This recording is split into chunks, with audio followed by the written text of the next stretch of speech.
Welcome, everybody, to the Premier League Gambling Podcast on the Sports Gambling Podcast Network. My name is Malcolm Bamford, coming to you from Newcastle upon Tyne in the northeast of England. We are here today with a little bonus episode. We did the Cheltenham Festival a few weeks ago with our horse racing expert, Pete. So we are back, probably a day too late, to be honest. But I've had man flu / hangover for 5 days.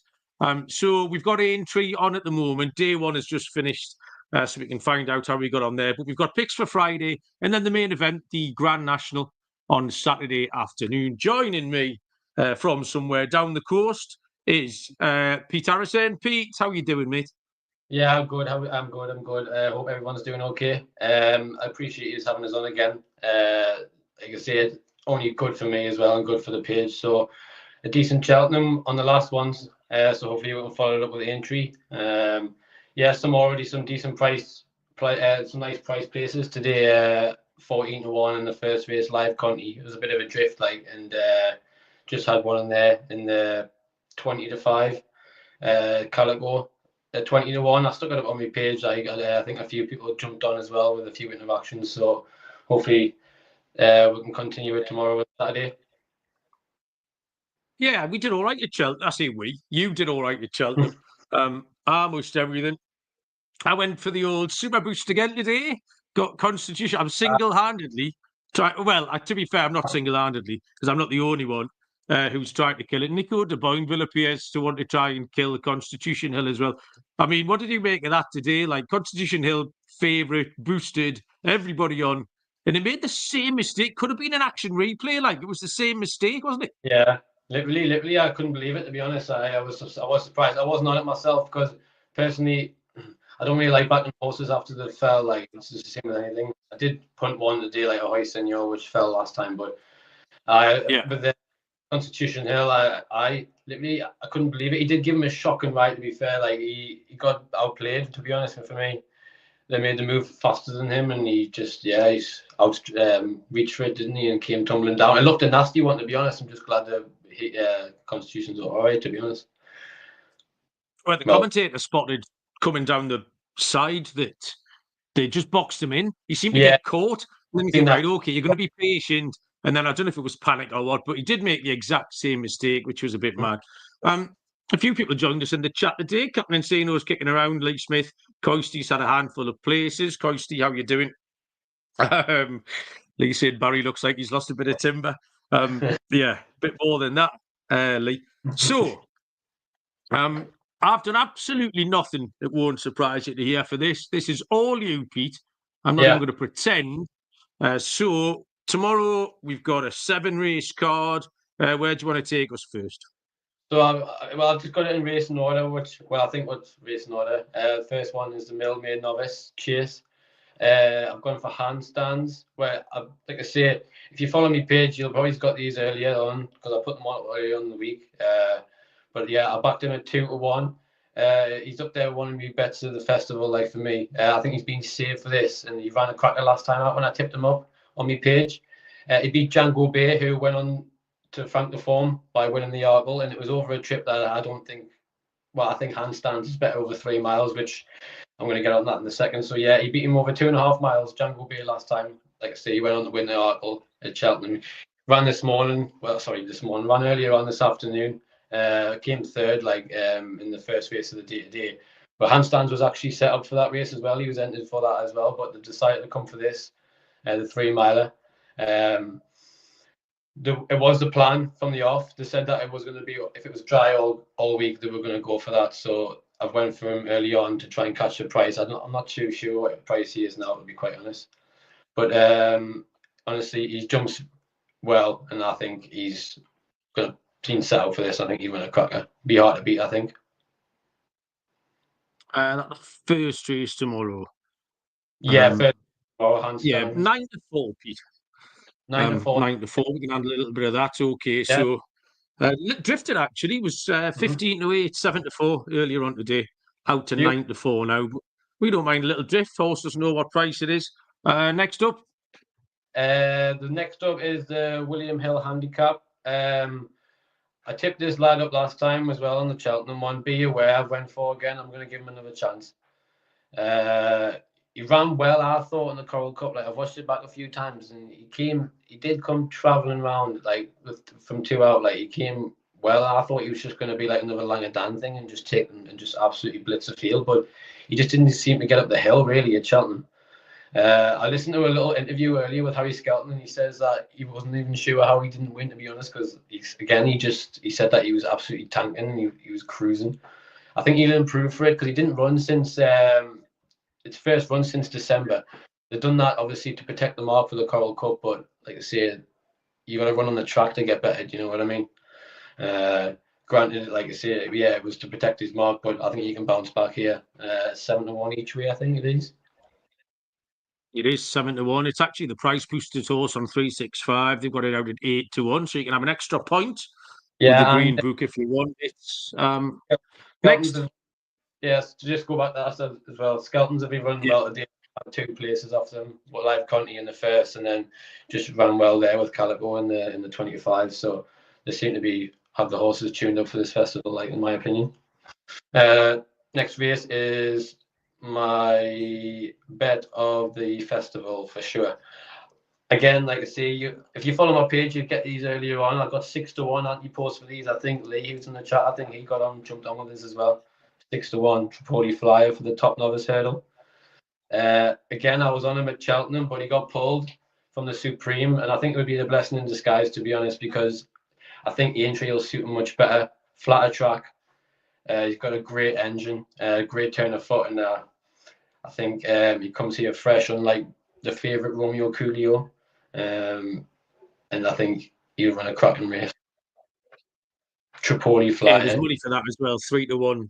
Yeah. Really, all the money for that. 7-2 into 3-1. With that Gordon Elliott favourite that you're mentioning, out from 11-10 to 13 to 8. So a little bit of money for that. So that's Pete's nap of the meeting. Tripoli Flyer in the third race. We've got the Melon Chase after that, the Grade 1, and then we've got the big handicap over the national fences, Pete. Yeah, the Melon, I've missed it out, to be honest. I like to say John Bond and all them. I've just missed it out. I kind of trust John Bond at that price, and yeah, it's just a no bet for me, that one. The same with the race after as well. The top end, it's too big of a race to call for that for me. I just left it. So I'll go on to the Sefton, which I'm not too sure what time that is. I haven't got the time down. I should have written it down. It's 4:40 race number 6. It's the 3-mile novice hurdle. So I went for Battle Born Lad. This one's one that's been in my tracker for a good while, and it's from Mark Walford yard. And it's a bit of a quiet yard, to be honest. It's not one that you see normally crop up at this festival, Mark Walford. But again, he's been going quietly well this season. Like a Northern trainer, normally based up like Hexham, Sedgefield and stuff like that, has his horses up there. But does get his fair winners. Got some nice form. He's a very unexposed horse for me. Won a nice Grade 2 last time, back in February, by 5.5 lengths. He posted a career best while doing so. Posted it with 133. The time before that, ran at Hexham and beat Wendigo, who was just since 5th in the Albert Bartlett at Cheltenham. And in my opinion, like I say, I watched the race back. Very unlucky. Probably could have been closer if he wasn't hampered. Or he got hampered just after just after 2 out, and took a little stumble. And I think he would have been much more closer to the winners if you hadn't for that. So he's franked the form. Well, not franked the form, but he's still boosted it a little bit. So yeah, versatile ground-wise, Battleborn Lad got nice form on all ground, and I think he might put these to bed from the front, to be honest. Nice front runner. A couple of front runners that went well today on the track, so it's shaped up well. I think it shapes up well nicely for him. Yeah, it does look like it, especially when it's quick Aintree, it does look difficult to come off the back. I thought that at Plumpton this afternoon as well, but I can't imagine too many people were getting stuck in at Plumpton. The last race, the handicap hurdle, anything there, Pete? No, nothing there. Either. It's just on the Saturday. Right, okay. So Saturday's cards, race cards. Right, you lead us off here, Pete. Where do you want to? We going? Guessing we're going from the top. Hit me. I think I've got. I'm just starting with. I think I missed a few out again on Saturday. I've just got him on the Liverpool hurdle. I can't remember what time it is again. My bad. Okay, that's 3:05. It's the 3 mile hurdle. Race number 4 on Yeah. Saturday at Aintree. I'm taking Tahipi one again. Like I did see at Cheltenham, he'd get beat, and he did. The ground, like he did run well, to be honest. Like for ground that he hates, but yeah, I think he might get beat again here. I'm sure he's a favourite again because it's been even drier than it was at Cheltenham. But I went for strong leader each way. I think he's about 13-2. Last time out, he didn't run. I can't remember where he ran. Maybe Ascot or something. It was his first run back after a wind up. And the time before that, he bombed out because he had a breathing issue. So I think first run back after the wind up, he needed to run. Coming back into form here for Sean Bowen, Ollie Murphy. Sean Bowen is cracking jockey at the minute. So, great form. I think strong leader will have a great chance each way. Yeah, a little bit of money for that. It's 4th, and it is 13-2. Being nipped in a point. So it's a Grand National after that, race number 5. Yeah, National. What's the system here? I used to love when Bet365 did that half your money back offer. Yeah, it was the greatest day. Did you back every horse like me? I used to just have a couple of like nice priced each ways, but like did go in. I did have a nice bet on Noble Yeats when they did that offer, like when he won in 50s, like. But I was the most. I think the max was 250. I'd have £3 each way on everything.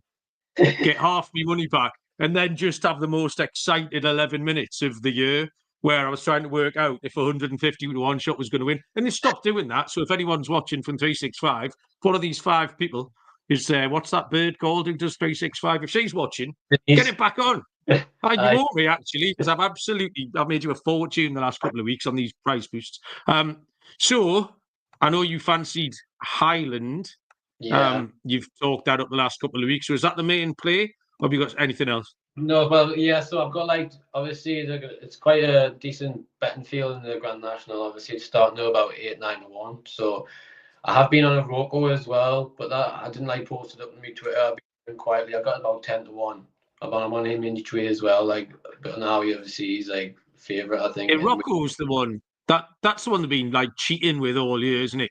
It's a bit of a Langer Dan situation. They've been absolutely taking the piss with that thing all winter long, laying it out for this. So I'm surprised it's the price it is, but yeah, go on, mate. Yeah.